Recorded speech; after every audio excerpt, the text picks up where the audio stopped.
स्वागत है sweet dreams channel पर, जहां हम रात के आगमन के साथ दिन के सारे कष्टों और थकान को सही मायने में छोड़कर विश्राम और मन की शांति की खोज में निकलते हैं। मैं अंशु, आपकी आज की कहानीकार, और मैं आपको आज रात की खास कहानी में ले जाने के लिए यहाँ हूँ, जहाँ दिन की चिंताएं धीरे धीरे गायब होती जाएंगी और आप अच्छी नींद की ओर बढ़ पाएंगे। हमारा लक्ष्य बहुत सरल है, शब्दों और किस्सों के जादू से आपको सपनों की दुनिया में ले जाना। हर रात हम नए किस्से समय के साथ आपको विश्राम और आपकी नींद की यात्रा शुरू करने के लिए बनाए गए हैं। तो अब गहरी सांस लें, मन शांत करें और दुनिया का भार धीरे धीरे गिरने दें। यह आपकी सपनों की कहानी के नए अध्याय की शुरुआत है।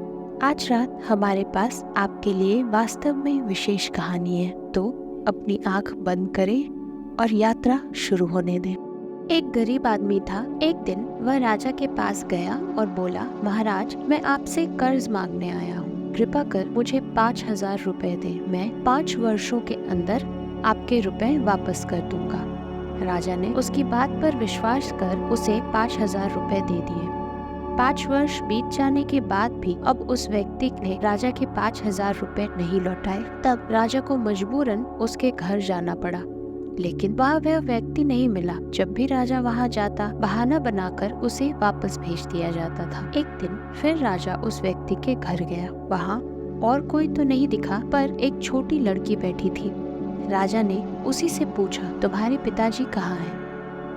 लड़की बोली, पिताजी स्वर्ग का पानी रोकने गए हैं।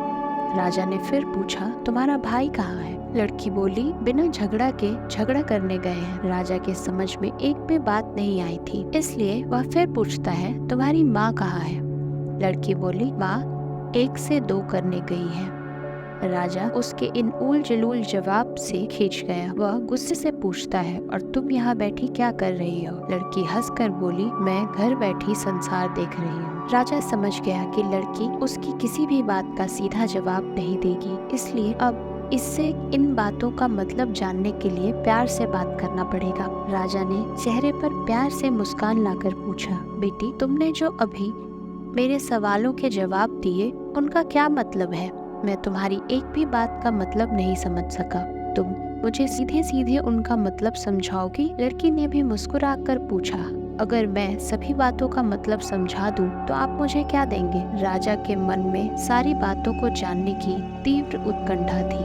वह बोले, जो मांगोगी वही दूंगा। तब लड़की बोली, आप मेरे पिताजी का सारा कर्ज माफ कर देंगे तो मैं आपको सारी बातों का अर्थ समझा दूंगी।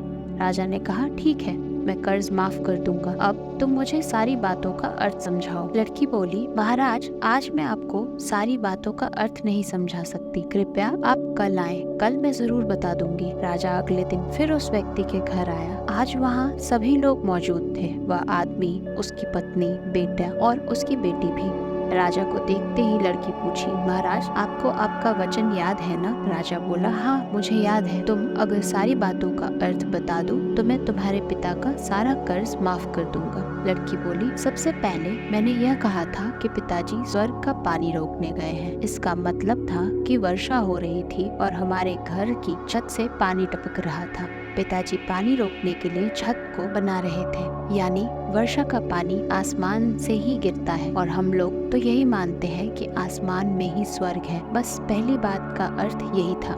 दूसरी बात मैंने कही कि भैया बिना झगड़े के झगड़ा करने गए हैं। इसका मतलब था वे रेंगनी के कांटे को काटने गए थे।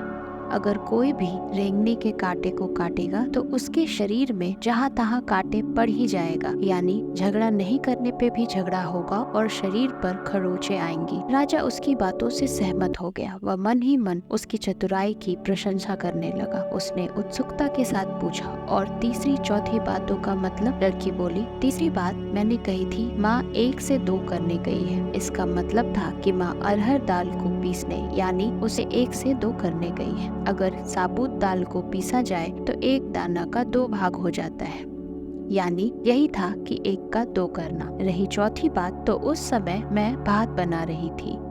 उसमें से एक चावल निकाल कर देख रही थी कि भात पूरी तरह पका है कि नहीं। इसका मतलब चावल देखकर ही जाना जाता कि पूरी चावल पकी है या नहीं। अर्थात चावल के संसार को मैं घर बैठकर देख रही थी। यह कहकर लड़की चुप हो गई। राजा सारी बातों का अर्थ जान चुका था। उसे लड़की की बुद्धिमानी भरी बातों ने आश्चर्य में डाल दिया था। फिर राजा ने कहा, तुम तो बहुत चतुर हो, पर एक बात समझ में नहीं आई कि यह सारी बातें तो मुझे कल भी बता सकती थी, फिर तुमने आज क्यों बुलाया। लड़की हंसकर बोली, मैं तो बता ही चुकी हूँ कि कल जब आप आए थे तो मैं भात बना रही थी। अगर मैं आपको अपनी बातों का मतलब समझाने लगती तो भात गीला हो जाता या जल जाता, तो माँ मुझे जरूर पीटती। फिर घर में कल कोई भी नहीं था। अगर मैं इनको बताती कि आपने कर्ज माफ कर दिया है तो ये मेरी बात का विश्वास नहीं करते। आज स्वयं आपके मुंह से सुनकर कि आपने कर्ज माफ कर दिया, इन सबको